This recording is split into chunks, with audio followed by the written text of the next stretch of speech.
Yo, dog, Kenny Boucher here. Next Level Painting, hitting you up on the literal best of all days. Coming to you from the Beats Lab in Hollywood, California with a deathwing video. We're going to show you the 4 secret colors. Pro Acryl, Monument Hobbies Creature Caster. We're going to use the transparent brown, a golden yellow, standard ivory, and we're going to finish it off with bright ivory. Now, when you're doing anything bone, and especially these amazing fat deathwing terminators, you want to create some transitions. You want there to be some dimension to the model. You want to have fun with your airbrush, so it's important to use the right colors. Now, you can use these colors for anything bone, but the first thing we're going to do is just use the transparent brown and repaint this lightly primed model with transparent brown. Loving the transparency. You see it just sticks so fast. It's going to give it a nice color. Now, the trick to these bone colors is to make sure there's some yellow in it. And you can see that we're getting a nice yellowed effect from this brown over the gray. We chose golden brown, which has yellow in it. That's kind of the secret. Now, when you're using the airbrush, you want to use some color combining techniques. We're not going to be doing any pre-highlighting. We're going to be marrying our colors together. That's part of the secret sauce right there. Now, you have to think about the end result is a bone color. So you don't want to just keep most of this model dark brown because it doesn't look like deathwing. So you got to be aware of that when you start laying into colors. So we're going to take the dirty paint water, what's left over of our transparent brown, and we're going to start marrying some of that golden brown into it. That's going to yellow it up and brighten it up a little bit as we work toward our final color, which is going to be more of an ivory, a traditional bone. And you're going to see as I start to lay this down how we have to start managing the brown. Now, the brown is just there so this color can interact with it and stick to it and not desaturate.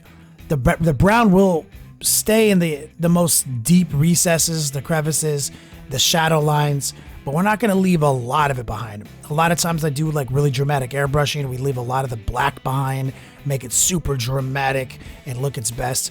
But when you have models that are iconically known for a single color, like bone, you want to take your artistic license where you can, get those transitions built up, but you do want to wipe out a lot of that brown. So we are going to wipe out the vast majority of the brown, but our golden brown mix is really going to be the base color. It's the kind of the mid-tone, and that's going to help us create a lot of shadows. Now, I am going to leave some of that brown intact, as you can see, kind of under his aquila, under his chest, under his power fist, tops of his knees. Just give us a little bit of shadow, something just a little bit more dramatic than a pure ivory gray knight, like box art. So this video is going to be about how to lay down bone colors, deathwing colors, these 4 colors that are going to change your life when doing it. I'm not going to show you any of the brush work, just how I like to do it with the airbrush.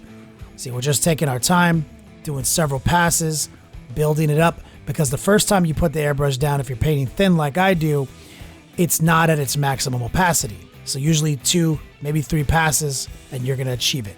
You see, that's very yellow. You can see a lot of that yellow is making this bone look real. Now we're going to marry it again. So that is transparent brown married with golden brown, but we're going to now start bringing some ivory into the mix. This is stock ivory. This is going to shift it to that eggshell white, but also brighten it heavily. Now, it's important that when you start going this bright with your colors, you're going to want to thin the paint down even more. You're going to want to make sure the tip is always clean. Maybe use a toothbrush, like as you've seen me here at the Beats Lab. Always keep the tip clean. Always thin your paints. So now we're going to be very selective. We're going to start focusing on the tops of the shoulders, the tops of the head. We're going to undo a lot of this mid-tone, but we're going to leave a lot of it intact. And by painting so thin as we do, it's going to let some of that golden brown mix show through.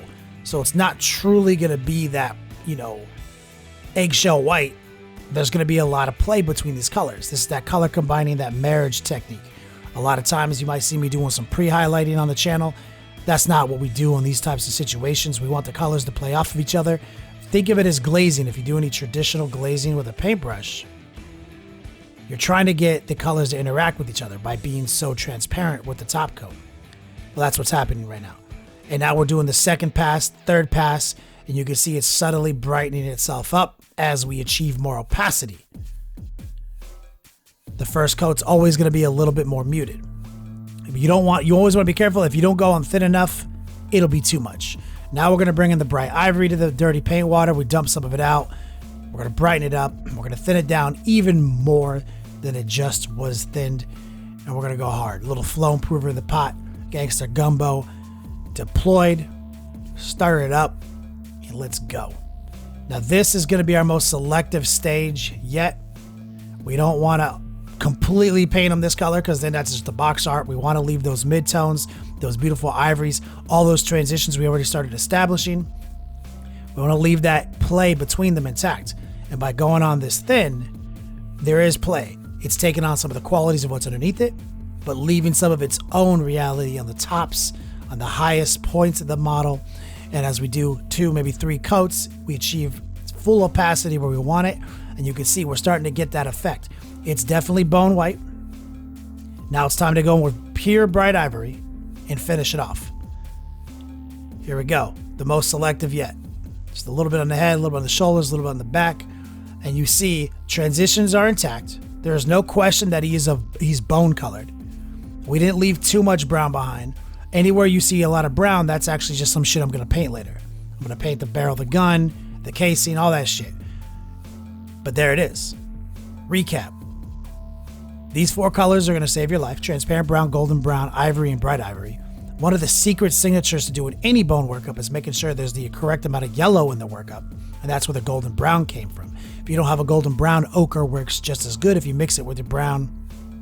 It takes a little bit more manipulating, but he's beautiful. He's transitioned. He's dramatic. We got to use our airbrush and flex our muscles, and now we can actually start throwing some paint on him. You can get an entire Deathwing army painted exactly this beautifully in no time at all, guys. Anyway, thanks for checking out this video. Play on, players. If you like these tutorials, check out Next Level Painting on Patreon.